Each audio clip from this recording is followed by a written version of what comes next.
ITI education YouTube channel में आप सभी का स्वागत है। प्यारे साथियों, आज बात करने जा रहे हैं जिस टॉपिक में, उस टॉपिक का नाम है प्रत्यावर्ती धारा सिद्धांत, मतलब एसी थ्योरी। एसी थ्योरी में आपको देखने को मिलेगा जैसे कि विद्युत धारा के प्रकार क्या है। इसके बाद आपको विद्युत धारा के जैसे दो प्रकार हो जाते हैं, प्रत्यावर्ती धारा, डिस्क धारा। उसमें इसके बाद एसी संबंधित पद क्या होता है, शुद्ध प्रतिरोध क्या होता है, ये सब इसका क्वेश्चन आपको देखने को मिलेगा। स्थिर वैद्युत क्या होता है, इससे क्वेश्चन मिलेगा आपको। इलेक्ट्रिक फील्ड से क्वेश्चन देखने को मिलेगा, ठीक है। और संधारित्र मतलब कैपेसिटर से आपको क्वेश्चन देखने को मिलेगा। इसी तरह आपको इम्पोर्टेंट क्वेश्चन इसमें आपको देखने को मिलेगा। चलिए बात करते हैं इस टॉपिक से। आपको जैसे कि फेज प्रणाली से भी कुछ क्वेश्चन मिलेगा, जैसे कि single phase, three phase, polyphase, AC परिपथ, ये सब सारा जो है आपको क्वेश्चन इस टॉपिक में देखने को मिलेगा। ये आपको हर कॉम्पिटिटिव एग्जाम में, ITI से रिलेटेड जो भी एग्जाम्स होती है, चाहे वो रेलवे हो, DRDO हो, भेल हो, इसरो हो, एनी कॉम्पिटिटिव एग्जाम्स कोई भी हो, उस सब में आपको एसी सर्किट से या एसी परिपथ से क्वेश्चंस आपको 2, 4 या 5 क्वेश्चन देखने को मिलता है। तो इसको आप लोग अच्छे से देखेंगे। इस वीडियो को समझ में अगर आता है तो आप लोग लाइक, सब्सक्राइब और दोस्तों में शेयर जरूर करें। वीडियो तो आप लोग देखते हैं बट लाइक नहीं करते हैं, आप लोग लाइक करना ना भूलें, लाइक में कंजूसी ना करें। चलिए स्टार्ट करते हैं। आज का इस सेशन का पहला क्वेश्चन है। पहला क्वेश्चन क्या कह रहा है? पहला क्वेश्चन है कि एसी को सरलता से डीसी में परिवर्तित किया जा सकता है। मतलब क्या है, एसी को आप सरलता से, मतलब आसानी से डीसी में परिवर्तित किया जा सकता है। कैसे करते हैं हम लोग? तो वोल्टेज के द्वारा, ट्रांजिस्टर के द्वारा, फिल्टर के द्वारा और डिस्टकारी के द्वारा। तो डिस्टकारी मतलब क्या, रेक्टिफायर के द्वारा। तो मतलब इसका राइट आंसर क्या हो जाएगा कि हम लोग एसी को डीसी में परिवर्तित करते हैं डिस्टकारी के द्वारा। नेक्स्ट क्वेश्चन देखते हैं। 2 नंबर क्वेश्चन क्या कर रहा है कि निम्न में से कौन सा कार्य प्रणाली, क्या कर रहा है कि निम्न में से कौन सा कार्य प्रत्यावर्ती धारा द्वारा संपन्न नहीं किया जा सकता है। प्रत्यावर्ती धारा मतलब क्या है, एसी धारा से संपन्न नहीं किया सकता है, मतलब अल्टरनेटिंग करंट से हम लोग संपन्न नहीं करते हैं। कौन सा कार्य नहीं करते? तो बैटरी चार्जिंग, ये तो डीसी से करते हैं। विद्युत लेपन, ये भी डीसी से करते हैं। इलेक्ट्रॉनिक उपकरणों का परिचालन, ये इसमें भी डीसी होता है। और उपयुक्त सभी, तो बताइए एसी से नहीं करते तो मतलब ये सभी। इसका राइट आंसर क्या हो जाएगा? डी ऑप्शन सही है। नेक्स्ट क्वेश्चन देखते हैं। 3 नंबर क्वेश्चन क्या कर रहा है? भारत में सिंगल फेज प्रणाली, अपने लोग को जो है सिंगल फेज प्रणाली घरेलू सप्लाई में कितने वोल्टेज मिलते हैं? भारत में सिंगल फेज वाली घरेलू एसी आपूर्ति वोल्टेज है कितना है? 110 वोल्ट, 230 वोल्ट, 440 वोल्ट, 550 वोल्ट। तो बताइए इसका राइट आंसर क्या हो जाएगा कि हम लोग को जो भारत में जो सिंगल फेस घरेलू एसी सप्लाई वोल्टेज मिलती है 230 वोल्ट की मिलती है। कितने मिलती है? 230 वोल्ट मिलती है। चलिए नेक्स्ट क्वेश्चन देखते हैं कि कौन सा आपूर्ति स्रोत ध्रुवता को अचर रूप से बदलता है। तो ध्रुवता को अचर रूप से कौन बदलता है? डीसी आपूर्ति, एसी आपूर्ति, डायनेमो, बैटरी। तो बताइए इसका राइट आंसर क्या हो जाएगा? एसी आपूर्ति, बी ऑप्शन सही है। नेक्स्ट क्वेश्चन देखते हैं। 5 नंबर क्वेश्चन क्या कर रहा है कि यदि एक कॉन्ट्रैक्टर 220 वोल्ट डीसी के लिए अभिकल्पित है और उसे 220 वोल्ट एसी स्रोत से संयोजित कर दिया जाए तो क्या होगा? तो कॉइल में से बहुत अधिक धारा प्रवाहित होगी और वह नष्ट हो जाएगी। बी ऑप्शन क्या है? कॉइल में से कम धारा प्रवाहित होगी और वह कॉन्ट्रैक्टर का कार्य सुनिश्चित नहीं होगा। सी ऑप्शन क्या है? कॉइल वही रहेगा, धारा लेगी। डी ऑप्शन क्या है? कॉन्ट्रैक्टर उपयुक्त तरीके से कार्य करेगा। तो बताइए अगर मान लीजिए कि आपको कॉन्ट्रैक्टर में डीसी 220 वोल्ट मिला हुआ है, अभिकल्पित है, और उसे 220 वोल्ट एसी स्रोत से संयोजित कर देते हैं, जोड़ देते हैं, तो उसका क्या हो जाएगा? कॉइल से कम धारा प्रवाहित होगी और कॉन्ट्रैक्टर का कार्य सुनिश्चित नहीं होगा। मतलब बी ऑप्शन सही है। इसका राइट आंसर क्या हो जाएगा? बी ऑप्शन सही है। नेक्स्ट क्वेश्चन देखते हैं। 6 नंबर क्वेश्चन क्या कह रहा है? 6 नंबर क्वेश्चन में आपको 2 किलो हर्ट्ज, क्या है? 2 kg हर्ट्ज फ्रीक्वेंसी का आवर्धिक काल कितना होता है? आवर्धिक काल कितना होगा? 0.2 मिली सेकेंड, 0.5 मिली सेकेंड, 5.0 मिली सेकेंड। डी ऑप्शन क्या है? 50 मिली सेकेंड्स। बताइए इसका राइट आंसर क्या हो जाएगा? 0.5 मिली सेकेंड्स। 2 किलो हर्ट्ज फ्रिक्वेंसी है, इसका आवधिक काल कितना होगा? तो 0.5 मिली सेकेंड्स। बी ऑप्शन सही है। चलिए नेक्स्ट क्वेश्चन देखते हैं। 7 नंबर क्वेश्चन क्या कर रहा है? ये चित्र बेसिस है, इसमें आपको चित्र में दिया गया है, इसका फ्रीक्वेंसी पता करना है। चित्र में दर्शाई गई तरंग की फ्रीक्वेंसी क्या है? तो इसको देखिए, ये वाले पार्ट को क्या कहते हैं? श्रृंग कहते हैं। ये नीचे वाले पार्ट को गर्त कहते हैं, ठीक है। श्रृंग और गर्त में ये जो है कंपन करती है। ये एसी सप्लाई की है। तो क्या है इसका? 2 हर्ट्ज, 5 हर्ट्ज, 10 हर्ट्ज और 20 हर्ट्ज। तो बताइए इसका राइट आंसर क्या हो जाएगा? 10 हर्ट्ज। सी ऑप्शन सही है। चलिए नेक्स्ट क्वेश्चन देखते हैं। क्या है? चित्र में दर्शाई गई तरंग का प्रभावी मान क्या होगा? चित्र में दर्शाई गई प्रभावी तरंग का मान क्या होगा? इसमें प्रभावी मान बताना है। ऑप्शन में क्या क्या है? ए ऑप्शन क्या है? 380 वोल्ट। बी ऑप्शन क्या है?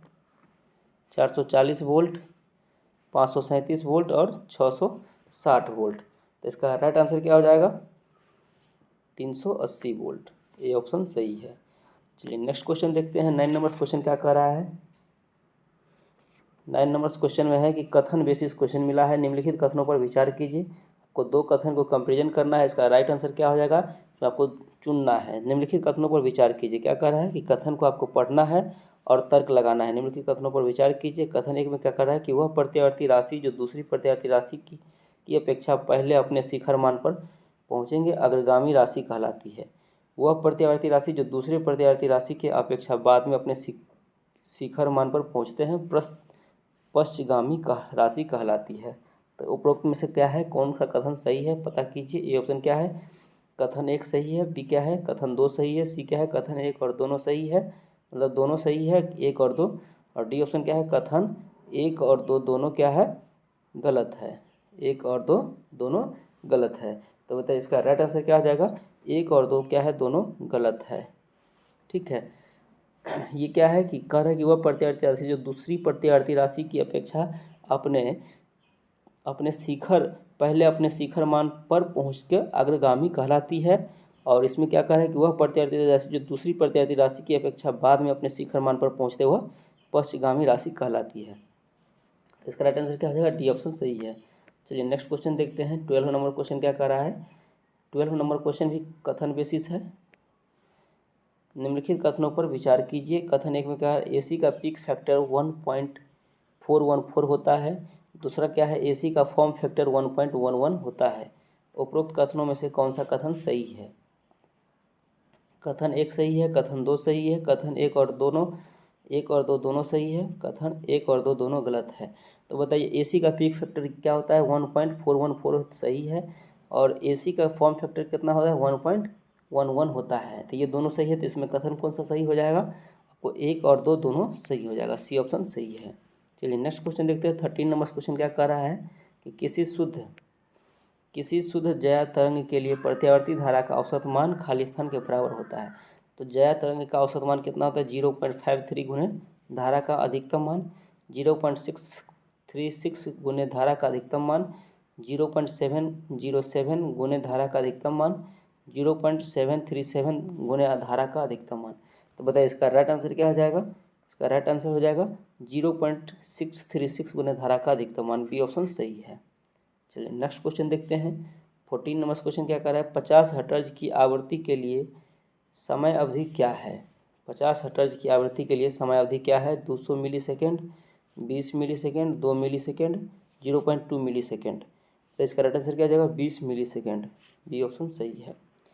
चलिए नेक्स्ट क्वेश्चन देखते हैं। 15 नंबर क्वेश्चन क्या कह रहा है कि यदि किसी एसी परिपथ में क्या कह रहा है? यदि किसी एसी परिपथ में धारा तथा वोल्टेज में कलांतर शून्य हो तो वह कहलाता है। वह क्या कहलाता है? शुद्ध प्रेरकीय परिपथ कहलाएगा, शुद्ध धारातीय परिपथ, अनुनादी परिपथ, शुद्ध प्रतिरोधी परिपथ। तो बताइए इसका राइट आंसर क्या हो जाएगा? शुद्ध प्रतिरोधी परिपथ। यदि किसी एसी परिपथ में धारा तथा वोल्टेज में कला अंतर मतलब 90 डिग्री पे होता है, वो शून्य होता है, तो क्या हो जाएगा? को शुद्ध प्रतिरोधी परिपथ हो जाएगा। चलिए नेक्स्ट क्वेश्चन देखते हैं। 16 नंबर क्वेश्चन क्या कर रहा है कि धारा तथा वोल्टेज के सापेक्ष क्या है कि वोल्टेज के सापेक्ष प्रेरकीय परिपथ में धारा होती है। क्या होती है? फेज में होती है, लीडिंग में होती है, लैगिंग में होती है, विपरीत फेज में होती है। तब वोल्टेज के सापेक्ष प्रेरकीय परिपथ में धारा होती है, किस में होती है? बताइए इसका राइट आंसर क्या हो जाएगा? लैगिंग होगा कि लीडिंग होगा? बताइए लैगिंग में होती है। वोल्टेज जो है सापेक्ष प्रेरकीय परिपथ में धारा लैगिंग में होती है। नेक्स्ट क्वेश्चन देखते हैं। 100 हर्ट्ज पर 2 हेनरी वाली चौक कॉइल का प्रतिघात खाली स्थान है। क्या है? 100 ओम, 216 ओम, 718 ओम, 1256 ओम। तो 100 हर्ट्ज पर 2 हेनरी वाली चौक कॉइल्स का प्रतिघात कितना हो जाएगा? 1256 ओम होगा। कैसे होगा उसको निकाल करके देखेंगे कैसे होता है। जैसे एफ बराबर क्या हो गया? फ्रीक्वेंसी आपका क्या हो जाएगा? 100 हर्ट्ज। क्या हो जाएगा? 100 हर्ट्ज फ्रीक्वेंसी हो गया। उसके बाद क्या है, एल बराबर क्या होता है, एल बराबर होता है इंडक्टेंस, प्रेरकत्व बराबर होता है 2H, प्रेरकत्व बराबर क्या होता है 2H, और रिलेक्टेंस बराबर, रिलेक्टेंस मतलब क्या, XL बराबर, XL बराबर क्या होता है रिलेक्टेंस का 2πf L।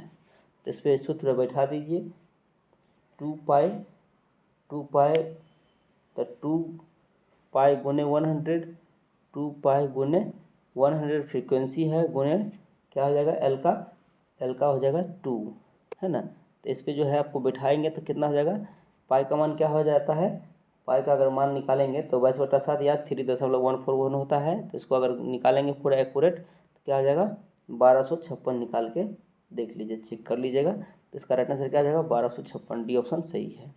चलिए नेक्स्ट क्वेश्चन देखते हैं। 18 नंबर क्वेश्चन क्या कर रहा है कि प्रतिरोध, देखिए इसमें R2 में प्रतिरोध की मान ज्ञात करना है, कितने वोल्टेज होगी, प्रतिरोध R2 में वोल्टेज की मान ज्ञात करना है। 18 नंबर क्वेश्चन क्या कर रहा है कि प्रतिरोध R2 में कितनी वोल्टेज होगी जब निम्न परिपथ में स्विच S1 खुला है। तो अगर स्विच S1 खुला है तो R2 में प्रतिरोध की मान ज्ञात करना है। तो इसमें देख रहे हैं ये श्रेणी क्रम है कि समानांतर, तो समानांतर क्रम में है। तो इसका राइट आंसर क्या हो जाएगा, A option 400 volt, 380 volt, 220 volt, 190 volt. तो बताइए इसका राइट आंसर क्या हो जाएगा, बताइए आप लोग, इसका राइट आंसर क्या हो जाएगा 190 वोल्ट, डी ऑप्शन सही है। चलिए नेक्स्ट क्वेश्चन देखते हैं। 19 नंबर क्वेश्चन क्या कर रहा है कि नीचे दिए गए आमीटर का पाठ्यांक ज्ञात करें। पाठ्यांक, आमीटर मतलब क्या होता है, वो आमीटर का काम होता है धारा का मापना। नीचे दिए गए कुंडली में आमीटर का पाठ्यांक क्या होगा, आमीटर का पाठ्यांक ज्ञात करना है, क्या होगा, तो 9 volt, 5 volt, 4 ampere, sorry volt नहीं है, 9 एम्पियर्स, 5 एम्पियर्स धारा ज्ञात करना है। तो आमीटर का काम क्या होता है, धारा को ज्ञात करना। तो धारा 9 एम्पियर है, 5 एम्पियर्स है, 4 एम्पियर्स है और 3 एम्पियर्स है। तो बताइए इसका राइट आंसर क्या हो जाएगा कि आपको 5 एम्पियर्स हो जाएगा। इसका धारा का जो है आमीटर का पाठ्यांक क्या हो जाएगा 5 एम्पियर हो जाएगा। चलिए नेक्स्ट क्वेश्चन देखते हैं। 20 नंबर क्वेश्चन क्या कह रहा है कि एक प्रेरकीय परिपथ में क्या है, एक प्रेरकीय परिपथ में 0.015 हेनरी प्रेरकत्व के साथ श्रेणी में 2 ओम प्रतिरोध जुड़ा है। ज्ञात करें, एक में पहला में धारा, दूसरा में 50 हर्ट्ज और 200 वोल्ट आपूर्ति के आर पार जोड़ने पर शक्ति गुणांक क्या होगा। तो इसको कैसे निकालेंगे, इसका शक्ति गुणांक क्या हो जाएगा कि अगर मान लीजिए कि प्रेरकत्व में एल बराबर क्या हो जाएगा, प्रेरकत्व एल बराबर हो जाएगा 0 पॉइंट कितना है, 0 पॉइंट कितना है 0.015। फिर क्या है इसका प्रतिरोध आर बराबर क्या हो जाएगा, प्रतिरोध आर बराबर कितना दिया है, आर बराबर है आपको 2 ओम, कितना है 2 ओम। फिर इसके बाद क्या है कि कह रहा है कि धारा, वोल्टेज V बराबर कितना हो जाएगा, वोल्टेज दिया हुआ है आपको 200 वोल्ट, कितना है 200 वोल्ट, 200 वोल्ट दिया हुआ है। और आवृत्ति क्या है 50 हर्ट्ज, आवृत्ति मतलब फ्रीक्वेंसी F बराबर क्या हो जाएगा 50 हर्ट्ज, 50 हर्ट्ज, HZ मार देंगे 50 हर्ट्ज हो जाएगा। तो इसमें प्रेरक की बाधा निकालेंगे हम लोग, तो किस सूत्र को निकालेंगे, तो Z बराबर प्रेरक की बाधा बराबर होता है, Z बराबर क्या हो जाएगा, Z बराबर हो जाएगा √XL का स्क्वायर प्लस R का स्क्वायर। तो उसमें मान पुट कर दीजिए, तो इसका मान निकल के आ जाएगा शक्ति आपको, अगर धारा निकालेंगे तो क्या हो जाएगा 39 एम्पियर हो जाएगा धारा, और वोल्टेज क्या निकलेगा शक्ति गुणांक हो जाएगा cos फाइव बराबर R/Z। तो R का मान 2 और Z निकल जाएगा 5.12, ये हो जाएगा 0.39। तो इसका राइट आंसर क्या हो जाएगा कि आपको 39 एम्पियर्स और 0.39 एम्पियर, इसका राइट आंसर ए ऑप्शन सही है। चलिए नेक्स्ट क्वेश्चन देखते हैं। 21 नंबर क्वेश्चन क्या कर रहा है कि धारितीय प्रतिघात क्या है, धारितीय प्रतिघात का मान परिवर्तित होता है, कहाँ होता है, फ्रीक्वेंसी के अनुक्रमानुपाती, फ्रीक्वेंसी के व्युत्क्रमानुपाती, आरोपित वोल्टेज के अनुक्रमानुपाती, आरोपित वोल्टेज के व्युत्क्रमानुपाती। तो बताइए इसका राइट आंसर क्या हो जाएगा कि फ्रीक्वेंसी के व्युत्क्रमानुपाती होते क्या होता है, आरोपित धारितीय प्रतिघात का परिवर्तन होता है, फ्रीक्वेंसी के व्युत्क्रमानुपाती होता है, बी ऑप्शन सही है। नेक्स्ट क्वेश्चन देखते हैं। 22 नंबर क्वेश्चन क्या कर रहा है कि चित्र में दर्शाया गया, क्या कह रहा है, चित्र में दर्शाया गया है, यहाँ पे देख रहे हैं चित्र में दर्शाया गया है, चित्र में आपको दर्शाना है, चित्र में दर्शाया गया इस क्वेश्चन में क्या कर रहा है कि चित्र में दर्शाए गए परिपथ क्या है कि चित्र में दर्शाए गए परिपथ में आरोपित वोल्टेज का अधिकतम मान कितना होगा। तो आरोपित वोल्टेज क्या है 50 वोल्ट, 250 वोल्ट, 300 वोल्ट और 200 वोल्ट। तो बताइए कि आरोपित वोल्टेज की मान है जितना क्या है कि वोल्टेज यहाँ पे सप्लाई आरोपित वोल्टेज है और उसका फ्रीक्वेंसी क्या है, आरोपित वोल्टेज 50 वोल्ट और फ्रीक्वेंसी भी है। तो इसका राइट आंसर क्या हो जाएगा, ए ऑप्शन सही है, 50 वोल्ट ही होगा। नेक्स्ट क्वेश्चन देखते हैं कि आपको क्या है 23 नंबर क्वेश्चन में क्या कह रहा है कि यदि क्या है प्रतिघात, क्या है कि प्रतिघात की बात हो रही है, धारितीय प्रतिघात है ना, क्या है कि धारितीय प्रतिघात का मात्रक क्या है। तो धारितीय प्रतिघात का मात्रक क्या होता है कि जैसे कि प्रतिघात या प्रतिरोध उसका मात्रक क्या होता है, ओम होता है। इसी तरह धारितीय प्रतिघात का मात्रक भी क्या हो जाएगा, ओम, ओम मीटर, एम्पियर, ओम एम्पियर। तो बताइए इसका रहने से क्या हो जाएगा, ओम हो जाएगा। धारितीय प्रतिघात का मात्रक क्या होता है, ओम होता है। इसका राइट आंसर क्या हो जाएगा, ये ऑप्शन सही है। नेक्स्ट क्वेश्चन देखते हैं फिर 24 नंबर क्वेश्चन क्या कर रहा है कि एक सर्किट में 10 एम्पियर धारा 30 डिग्री लैग के साथ बहती है, तब लगाई गई वोल्टेज 100 वोल्ट है, तो सर्किट प्रतिरोध का प्रतिघात ज्ञात कीजिए। तो इसका कैसे ज्ञात करेंगे हम, इसका राइट आंसर क्या हो जाएगा कि मान लीजिए कि ए ऑप्शन क्या है कि 50 ओम, 3.7 ओम, 20 ओम, 2.5 ओम और एक मिनट 24 नंबर क्वेश्चन में क्या है कि एक सर्किट में क्या कर रहा है कि एक सर्किट में 10 एम्पीयर धारा 30 डिग्री लैग के साथ बहती है, तब लगाई गई वोल्टेज 100 वोल्ट है, तो सर्किट प्रतिरोध और प्रतिघात ज्ञात कीजिए। तो 50 ओम, 3.7 ओम, 20 ओम और 2.5 ओम, 10 ओम और 5.1 ओम, 15 ओम और 6.3 ओम। बताइए इसका राइट आंसर क्या हो जाएगा, इसका राइट आंसर आपको 10 ओम 5.1 ओम्स के इक्वल होगा प्रतिघात। चलिए नेक्स्ट क्वेश्चन देखते हैं 25 नंबर क्वेश्चन क्या कर रहा है, एक संधारित्र कैपेसिटर, संधारित्र मतलब क्या है कैपेसिटर, एक संधारित्र को 230 वोल्ट एसी परिपथ में संयोजित किया गया है, इसकी वोल्टेज रेटिंग होनी चाहिए। तो वोल्टेज रेटिंग कितनी होनी चाहिए, 230 वोल्ट, 300 वोल्ट, 325, 450 वोल्ट। तो बताइए इसका राइट आंसर क्या हो जाएगा, 450 वोल्ट होनी चाहिए। एक संधारित्र को 230 वोल्ट एसी सप्लाई से संयोजित किया जाता है, तो इसकी वोल्टेज रेटिंग कितनी होनी चाहिए, तो 450 वोल्टेज रेटिंग होनी चाहिए। नेक्स्ट क्वेश्चन देखते हैं 24 नंबर क्वेश्चन क्या कह रहा है, 26 नंबर क्या है, 4 पिकोफैराड का मान 4 पिकोफैराड मान प्रत्येक दो संधारित्र श्रेणी क्रम में संयोजित किए जाते हैं, तो उनकी कुल धारिता क्या होगा। तो 2 पिकोफैराड होगा, 4 पिकोफैराड होगा, 8 पिकोफैराड और 16 पिकोफैराड होगा। कितना होगा, तो इसका राइट आंसर क्या हो जाएगा कि 4 पिकोफैराड मान के दो संधारित्र श्रेणी क्रम में संयोजित किए जाते हैं, तो उनकी कुल धारिता कितना होगा, 2 पिकोफैराड के बराबर होगा। चलिए नेक्स्ट क्वेश्चन देखते हैं 27 नंबर क्वेश्चन क्या कह रहा है कि कैपेसिटिव एसी परिपथ में धारा वोल्टेज से आगे चलती है, धारा वोल्टेज के पीछे चलती है, धारा वोल्टेज के साथ साथ चलती है, धारा वोल्टेज से आगे रहता है। तो बताइए इसका राइट आंसर क्या हो जाएगा, धारा वोल्टेज से आगे चलती है। कैपेसिटिव एसी परिपथ में क्या होता है, धारा जो है वोल्टेज से आगे चलती है। चलिए नेक्स्ट क्वेश्चन देखते हैं 28 नंबर क्वेश्चन क्या कह रहा है कि जब शुद्ध धारितीय परिपथ प्योर कैपेसिटिव सर्किट के मध्य प्रत्यावर्ती वोल्टेज प्रयुक्त हो तो क्या होगा, धारा 90 डिग्री से आगे वोल्टेज के पश्चगामी होगी, धारा वोल्टेज से चतुर्थांश चक्र से अग्रगामी होती है, वोल्टेज अर्ध चक्र से धारा के पश्चगामी होती है, वोल्टेज अर्ध चक्र से धारा के अग्रगामी होती है। तो बताइए इसका राइट आंसर क्या हो जाएगा कि धारा वोल्टेज के चतुर्थांश चक्र में अग्रगामी होती है, बी ऑप्शन सही है। नेक्स्ट क्वेश्चन देखते हैं 29 नंबर क्वेश्चन क्या कह रहा है कि धारिता जो है कैपेसिटेंस खाली स्थान से प्रभावित नहीं होती है, किससे नहीं होती है, प्लेट के क्षेत्र से होती है, प्लेट के बीच की दूरी से, परावैद्युत पदार्थ से, आवृत्ति से। तो इसका राइट आंसर क्या हो जाएगा कि आवृत्ति से। धारिता जो है कैपेसिटेंस जो है आवृत्ति फ्रीक्वेंसी से प्रभावित नहीं होती है। नेक्स्ट क्वेश्चन देखते हैं 30 नंबर क्वेश्चन क्या कह रहा है कि यदि निम्न में से कौन सा संधारित्र का कार्य प्रयुक्त किए जाते हैं। तो इसके क्या है कि आपको इसमें संधारित्र का क्या क्या कार्य होता है इसमें आपको मार्किंग करना है। निम्न में से कौन सा संधारित्र किस कार्य हेतु प्रयुक्त किया जाता है, यहाँ संधारित्र है, यहाँ कार्य है। तो नियत मान संधारित्र, सोडियम लैंप, परिवर्तनीय मान संधारित्र, इलेक्ट्रॉनिक यंत्र उपकरण, क्या है कि आयल परावैद्युत संधारित्र, रिसीवर्स तथा ट्रांसमीटर्स में समायोजन मान संधारित्र। तो बताइए इसका क्या आ जाएगा, राइट आंसर क्या आ जाएगा कि ए नियत मान के साथ क्या है, नियत मान जो है आपको इलेक्ट्रॉनिक्स उपकरणों में होता है कि एक का क्या हो जाएगा, दूसरा सही है।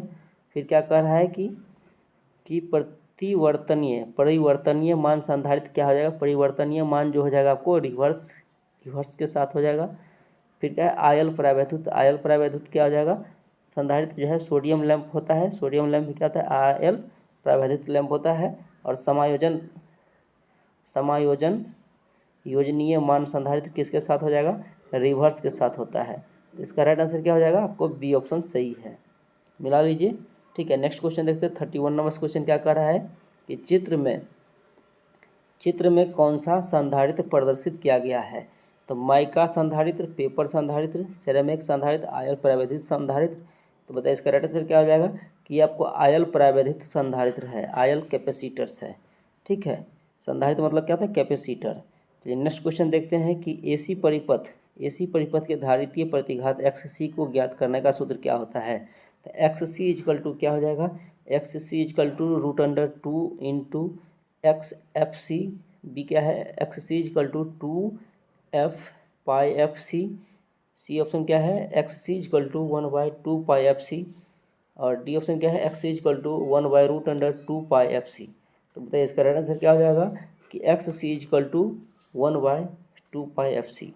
नेक्स्ट क्वेश्चन देखते हैं। 33 नंबर क्वेश्चन क्या कह रहा है कि चित्र में परिपथ की धारिता निकालना है, कि चित्र में दिए गए परिपथ की कुल धारिता ज्ञात कीजिए। कुल धारिता कैसे ज्ञात करेंगे, इसका धारिता निकालने के लिए क्या है, इसका ऑप्शन क्या है, 20 mu farad, 25 mu farad, 30 mu farad और 35 म्यू फैराड। तो इसका राइट आंसर क्या हो जाएगा, इसका राइट आंसर हो जाएगा आपको धारिता निकालेंगे, कैपेसिटेंस की धारिता निकालेंगे। कैसे निकालेंगे, तो यहाँ पे टोटल धारिता क्या हो जाएगा कि आपको टोटल 1/CA इजकल टू, मतलब क्या है समानांतर क्रम में है, तो टोटल कैपेसिटेंस बराबर क्या हो जाएगा 1/C1 plus 1/C2 plus 1/C3। ये सभी का फ्रीक्वेंसी डाल देंगे तो क्या हो जाएगा 1/30 प्लस 1/30 प्लस 1/30 बराबर क्या हो जाएगा 3/30 हो जाएगा ना। 3/30 इजकल टू 1/10 निकल गया। तो टोटल अगर निकालना रहेगा तो क्या निकालेंगे हम, फिर इसका बी वाला का इसमें शाखा बी में निकाल लेंगे। तो शाखा ए में तो निकल गया, उसी तरह शाखा बी में निकाल लेंगे। तो शाखा बी में कितना निकल जाएगा, इसमें हो जाएगा कि 1/20 प्लस 1/20 है ना, 1/20 प्लस 1/20, इसमें क्या हो जाएगा 2/20 बराबर 1/10। तो 10 कितना हो जाएगा टोटल 20 म्यू फैराड हो जाएगा। तो इसका राइट आंसर क्या हो जाएगा 20 म्यू फैराड, ए ऑप्शन सही है। चलिए नेक्स्ट क्वेश्चन देखते हैं।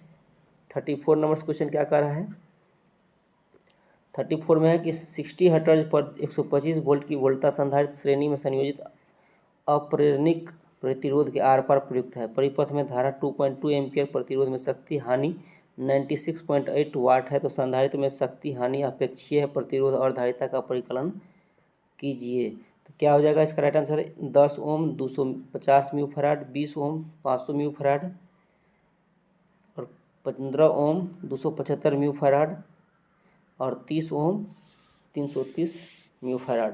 तो इसका राइट आंसर क्या हो जाएगा बताइए। आप लोग इसको अगर निकालेंगे तो कैसे निकालेंगे, पी बराबर क्या होता है, पी बराबर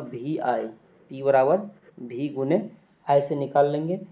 तो क्या हो जाएगा इसका अगर इस फॉर्मूला पे बैठा करके निकालेंगे तो टोटल इसका निकल जाएगा 500 म्यू फैराड। ठीक है, 500 म्यू फैराड, इसका राइट आंसर क्या हो जाएगा 500 म्यू फैराड। तो 500 मिनट मतलब 20 ओम 500 म्यू फैराड। पहले हम इसका निकाल लेंगे, आपको जो है प्रतिरोध, तो प्रतिरोध निकल जाएगा आपको 20, ठीक ना, 20 ओम, और इसका म्यू फैराड में निकाल लेंगे तो म्यू फैराड 500 म्यू फैराड। चलिए नेक्स्ट क्वेश्चन देखते हैं। 35 नंबर क्वेश्चन क्या कह रहा है कि 35 में है कि यदि PT क्या है कि यदि PT वास्तविक शक्ति तथा PA आभासी शक्ति हो तो शक्ति का घटक पावर फैक्टर के लिए कौन सा कथन सही होगा। PF बराबर आभासी शक्ति बटा वास्तविक शक्ति, बी ऑप्शन में क्या है PF बराबर आभासी शक्ति गुने वास्तविक शक्ति, सी ऑप्शन क्या है PF बराबर वास्तविक शक्ति बटा आभासी शक्ति, डी ऑप्शन क्या है PF बराबर 1 बटा आभासी शक्ति गुने वास्तविक शक्ति। तो बताइए इसका राइट आंसर क्या हो जाएगा 35 का राइट आंसर क्या हो जाएगा कि वास्तविक शक्ति बटा आभासी शक्ति, PF बराबर क्या हो जाएगा वास्तविक शक्ति बटा आभासी शक्ति, सी ऑप्शन सही है। नेक्स्ट क्वेश्चन देखते हैं। 36 नंबर क्वेश्चन क्या कह रहा है कि निम्नलिखित में से कौन सा संबंध सही है जबकि PA बराबर आभासी शक्ति PT बराबर वास्तविक शक्ति और PR बराबर प्रतिघाती शक्ति। तो एक्टिव पावर क्या हो जाएगा, तो इसमें इसका क्या हो जाएगा, PA बराबर PT plus PR। B option क्या है, PA बराबर PT minus PR। C option क्या है, PA बराबर root under PT square plus PR square. D option क्या है, PA बराबर PT square minus PR square. तो बताइए इसका राइट आंसर क्या हो जाएगा, PA बराबर रूट अंडर PT का स्क्वायर प्लस PR का स्क्वायर। सी ऑप्शन सही है। नेक्स्ट क्वेश्चन देखते हैं 37 नंबर क्वेश्चन क्या कर रहा है। एक प्रतिरोधक में AC धारा प्रवाहित की जाती है तो कौन सी वैद्युत शक्ति उष्मा में परिवर्तित होती है। ऑप्शन क्या है, प्रतिघाती शक्ति PR, स्थानांतरित शक्ति, आभासी शक्ति PA और वास्तविक शक्ति। तो इसका राइट आंसर क्या हो जाएगा कि वास्तविक शक्ति PT के बराबर होते हैं।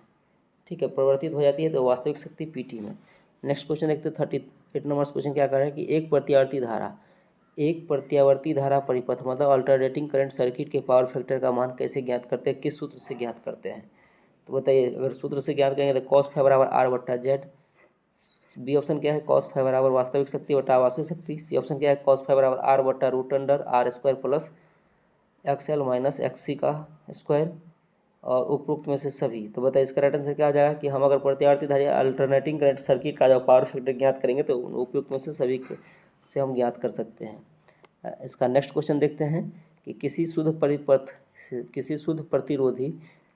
प्रतिरोधी परिपथ का पावर फैक्टर क्या होगा। 1, 0.95, 0.9, 0.85। तो अगर मानिए कि किसी शुद्ध प्रतिरोधी परिपथ का पावर फैक्टर ज्ञात करेंगे तो कैसे ज्ञात करेंगे, इसका शुद्ध पावर फैक्टर हो जाएगा 1.0। ए ऑप्शन सही है।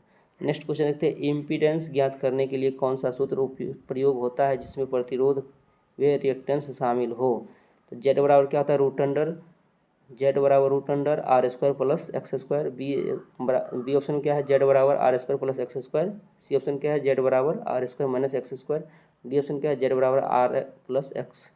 तो बताइए इसका राइट आंसर क्या आ जाएगा, जेड बराबर root under R square plus X square. ये ऑप्शन सही है।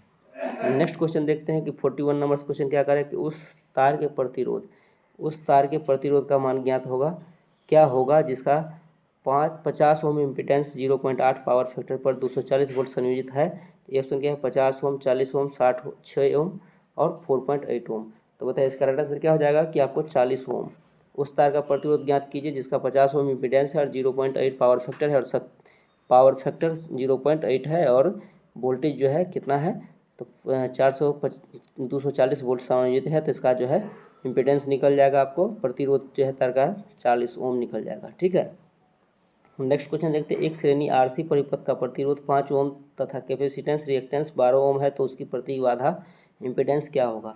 2.4 ओम, 7.0 ओम, 13 ओम्स और 17 ओम्स। तो बताइए इसका राइट आंसर क्या हो जाएगा, 17 ओम्स हो जाएगा कि बताइए, आप लोग इसके कमेंट्स में आज जरूर बताएंगे। इसका राइट आंसर क्या हो जाएगा, 13 ओम्स हो जाएगा। क्या हो जाएगा, 13 ओम्स।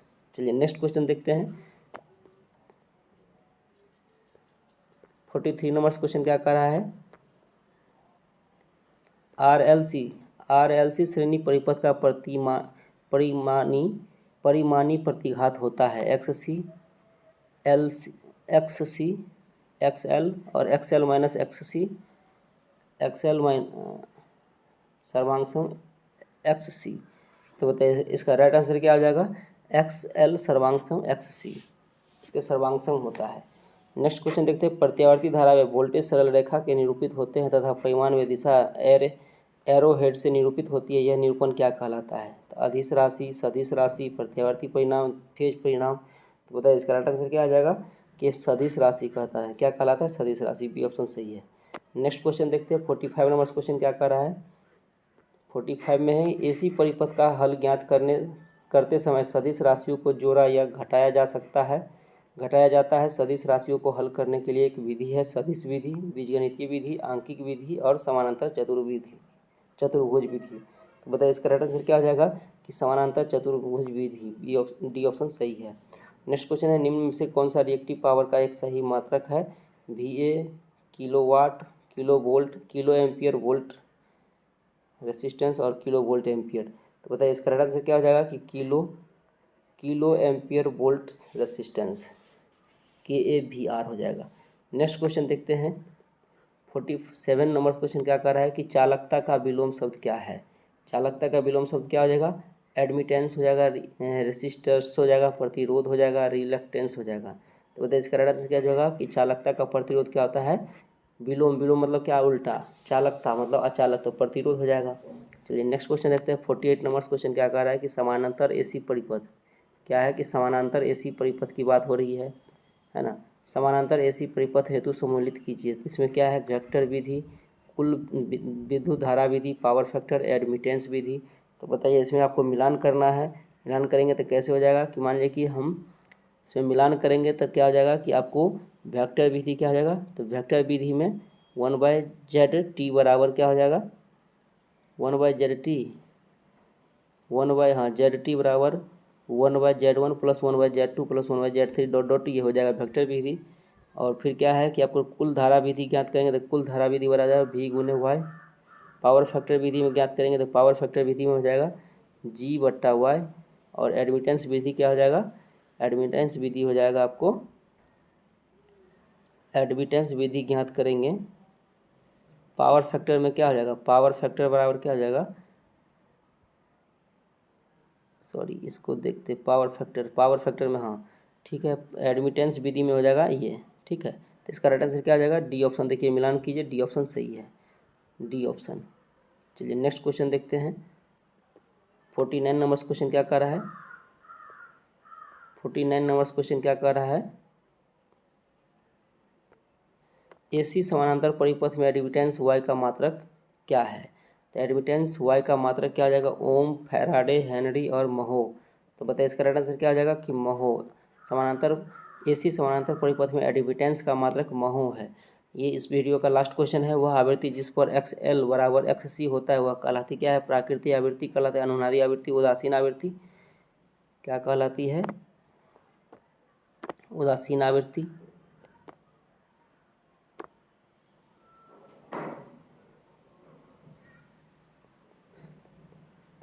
50 नंबर क्वेश्चन है। 50 नंबर क्वेश्चन में क्या कह रहा था, इस वीडियो का लास्ट क्वेश्चन है कि वह आवृत्ति जिस पर XL बराबर XC होता है वह कहलाती है प्राकृतिक आवृत्ति, अनुनादी आवृत्ति, उदासीन आवृत्ति और सुपर आवृत्ति। तो बताइए इसका राइट आंसर क्या हो जाएगा कि अनुनादी आवृत्ति कहलाती है। वह आवृत्ति जिस पर XL बराबर XC होता है वह कौन सी आवृत्ति कहलाती है, तो वो अनुनादी आवृत्ति कहलाती है। चलिए इस क्वेश्चन को आज यहीं समाप्त करते हैं इस वीडियो को, और फिर पुनः मिलते हैं नेक्स्ट वीडियो में। आप